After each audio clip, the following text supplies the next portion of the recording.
My husband and I are night owls, and when we were newly married, we had a habit of going to the gym pretty late and always ended with a quick soak in the hot tub. One night, as we went to the hot tub at about midnight, there was already another average looking guy sitting in the hot tub. He struck up some small talk with us and explained he was from Washington and was passing through town on his way to camp at some sand dunes a couple hours south of where we were in Utah. These sand dunes are completely isolated and far away from any major populated areas. Kind of a strange place to camp if you are unfamiliar with the state.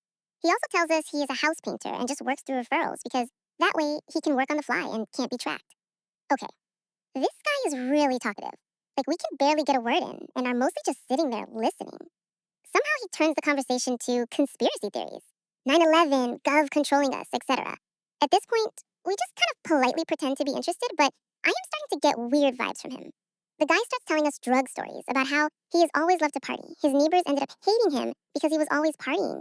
They called the cops on him because he had abandoned a car on their property and wouldn't move it. So he hated them. I wish I could remember all the details. It has been 4 years since this happened. He tells us the reason he is out here is because of his neighbors. They tipped up the cops that he was involved in a murder case that he swears he has nothing to do with. Also, this isn't the first time something like this has happened to him.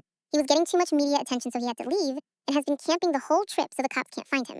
He is paranoid, though, because robotic CIA planes have been tracking him in the desert. He just knows it. At this point, we are pretty freaked out. Almost an hour has passed sitting here listening to him. There is a lull in the conversation, and it is super uncomfortable. All of a sudden, the guy realizes he has said way too much to us, and next thing we know, he's getting out of the hot tub and is gone. It is late, and we are super creeped out. I remember making a mental note that there is a surveillance camera in the room, and this guy is on tape. We hurry and get out, and I am the only one in the women's locker room.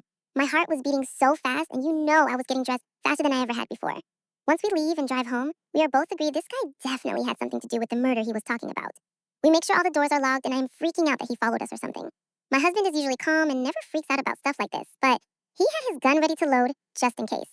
Neither of us could sleep in fear that this creep was outside our apartment, and we started looking up details online. We found the murder they were talking about and that there were suspects for the case, and the main suspect was linked to another couple of murders that happened in the woods in Washington. They never could make an arrest in the case because they didn't have concrete evidence, but they were sure they knew who did it. And the guy in that case was arrested for some time because of the neighbors reported an abandoned car. What? It is the guy from the hot tub that killed the girls and was suspected of the murder now. We couldn't sleep until morning, and the next day we tried to find somewhere to leave tips to help solve the case. My husband sent them an email with a few details about talking to the man in the hot tub, and the day after, an agent from the FBI called him for the full story. He ended with telling him he had been really helpful and thanking him. We tried to keep looking up details on the case, but never really found anything. I have long since forgotten your name, but murderer in the hot tub, let's not meet again.